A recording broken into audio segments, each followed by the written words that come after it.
You're watching the 4th episode of Game Development, and today we're going to talk about community feedback and community building. So let's get started. Hello everyone, this is Stephen Caruana and welcome to another episode of Game Development. Initially this started off as a weekly series, but I'm still trying to find the right format and structure to allow me to keep this up regularly and still provide good relevant content.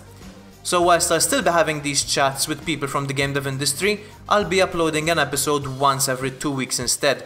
However, in between each episode I'll be creating other, different content, both here and on my website.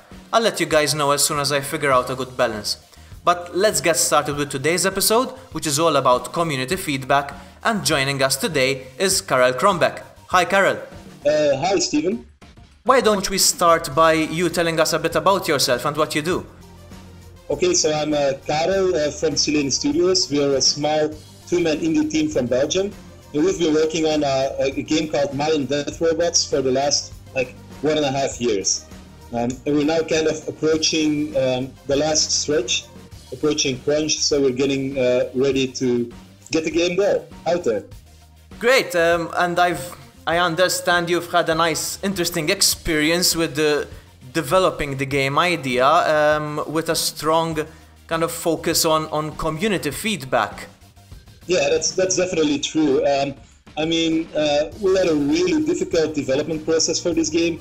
It originally was called Clockwork Rumble and had a totally different setting. It didn't involve Mayans at all.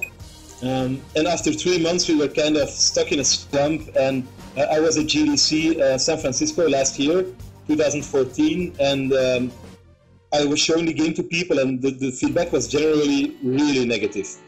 People kind of saw the potential, but they didn't like the theme, they didn't like the graphics. They basically said stuff like, well, this shows some promise, there's something there, this kind of feedback, which is not very comforting.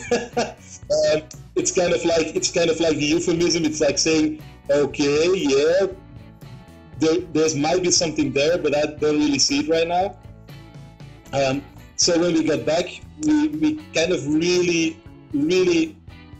looked into ourselves and tried to figure out what to do next. And in this process, I really got to learn that getting feedback from your community as early as possible in the development is really pivotal, because if we wouldn't be getting out there, wouldn't be going to GDC, showing our prototype to people, we wouldn't have gotten this feedback as quickly as possible, and we might have gone down the wrong path for many more months.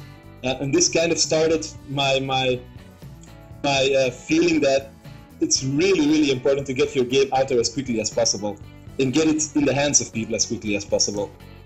You just mentioned that the feedback was a bit not what you were expecting, and many people might be afraid of getting that kind of feedback, even though it's an important part.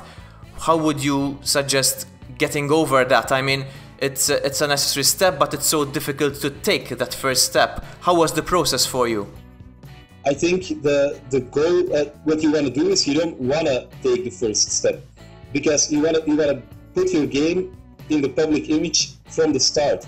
So you don't work on the game for 3 months and then show it for the first time, because the longer you wait with showing your game for the first time, the more difficult it becomes, right? Because you get more and more invested, and you've worked on it for so long, and the longer you wait, the more difficult it becomes to accept that maybe your game and the way you see your game is not how it should be. So my opinion is avoid making this first step too heavy and start getting the game out there after 2 weeks. Just make the very basic prototype and start showing it to your friends. Then work on it for a few more months and start showing it to random strangers at meetups or at festivals or at indie community events. And just keep doing that. And that hopefully kind of avoids taking the big first step. What is the perceived risk? Because it's a double-edged sword, I think. If you're involving people from the very beginning, it might be that you yourself haven't formed your own thoughts or where you want to go with this game. Was there an effect on what you think about the game, getting influenced by others in not necessarily a positive way? Not at all, actually. I think it's the other way around. you have usually if you're a very passionate game developer, you have a very like rigid idea of what your game should be, like a vision, and even if you get feedback, you tend to interpret this feedback the way you want to interpret it, so that it suits your vision. So I think it's actually one of the skills. It's genuinely listening to people, not just like hearing their feedback and saying like, they don't know what they're talking about, but genuinely listening to them. And not necessarily like letting them convince you. It's basically you have your vision and you stick to your vision, but when other people give you feedback, you integrate it from the start. And I don't think that's dangerous at all. I think that's very beneficial to your vision, because it kind of makes you question yourself. I think the one big difference is that if you're showing the game to people, like at a monthly meetup, a lot of cities have a monthly meetup nowadays, monthly indie meetup, and if you have to show your game to every month to the public, you kind of have to have a workable build every month. And this really changes your development process, because it's kind of easy to not have a workable version of your game for a long time while you're working on the internal systems and this kind of stuff. And forcing yourself to put the game out there as much as possible also forces you to have like an agile development cyclist where you have to have a workable build every few weeks. And I think that takes some time to adjust to. I'm sure the people at Flambeer with Nuclear Throne can attest to this as well. But I think and they will probably say this as well, it's very valuable in the end to always have a workable version of your game, because it also means that you are testing your game more and you are identifying problems more quickly. Well, if you only have a workable build after 1.5 months where nothing worked, and you start to test everything, then you might bump into problems that could have been identified a month ago, and that could save you a lot of time. So when I got back from GDC and I got all this negative feedback, I also talked to a lot of people from Vancouver and other game scenes from the United States and Canada, and they all told me like, you need to make a local meetup in Antwerp, because that's how your games become better, by just like this communication between passionate developers sharing your knowledge. That's how you get better. So when I got back, that's the first thing I did. There was no local meetup in Antwerp, which also means there was no real indie scene in Antwerp. And I set up the first indie game salon, which is a monthly meetup on the last Thursday in Antwerp.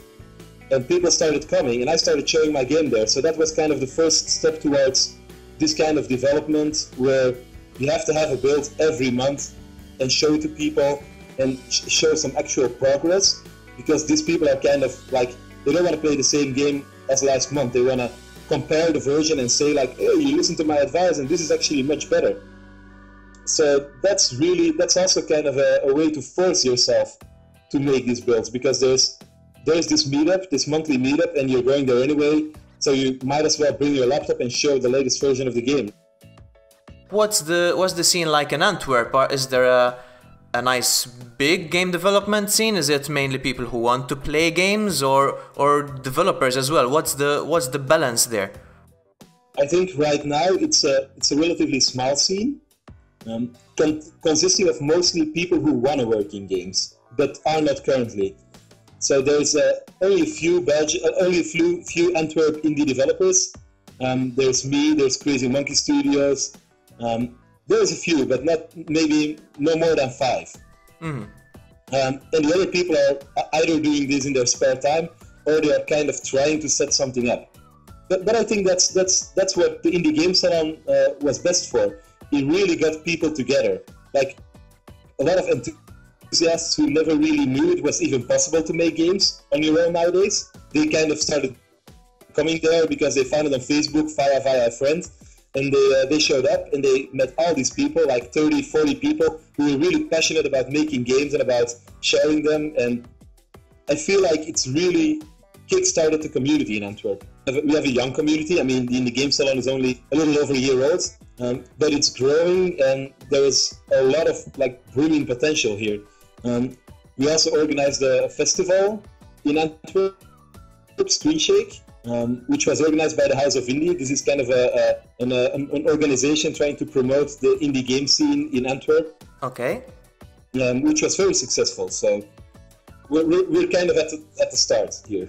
Yeah, I can relate, because in Malta it's exactly the same thing. What you're saying is sounding so familiar to me, because we're in the exact same situation. There are a handful of studios who are doing games, people who want to get into games, so it's a familiar story to, I mean, I guess any emerging community territory. I mean, for Malta it's a whole country because we're a small island, but take that into a smaller, a mid-sized city where people are still starting out, and I think everyone finds a similar situation. So I really like this idea of jump-starting the community and getting people to take the first step, like you did and like we're doing here in Malta, to get people talking and sharing their games. That's a nice attitude to take. Would you be open to people contacting you about this? Maybe there are some guys in a small emerging game community who would like some advice or some feedback, or would like a sounding board. Yeah, I'd be happy to give them some advice on how to get these kind of things organized, because everyone benefits if the emerging territories start growing their own communities as well. You can find me on the Sileni Studios Twitter, which is basically my personal Twitter as well. So it's @Sileni Studios. And you can always send me an email as well, karel@silenistudios.com. And you can like us on Facebook as well, facebook.com/Sileni Studios. And I can also recommend that if you need some more guidance on how to organize events and stuff like that, to follow the House of Indie, because they kind of took over organization of the Indie Game Salon from me, because they're more dedicated to like supporting the community while I'm still trying to finish a game as well. Alright, fair enough. What about My and Death Robots? What should we expect in the coming weeks? So My and Death Robots is right now kind of in crunch. So we're trying to finish all the content and get the game in a kind of a feature complete state right now. And then getting ready for our big press push, which is focused around Gamescom, where we'll be trying to contact the press and show them almost finished version of the game. And afterwards, we're looking for an October release on Steam and on consoles.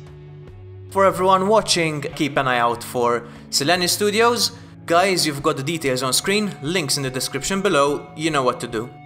Karel, thank you very much for your time today. No problem. Guys, if you haven't done so yet, please subscribe to this channel so that you don't miss future episodes, and if you want to say hi, just hit me up on Twitter or in the comment section below. And that brings us to the end of this episode, but I hope that you'll join me again next time for another game development chat. Thank you all for watching, and I'll see you all very soon.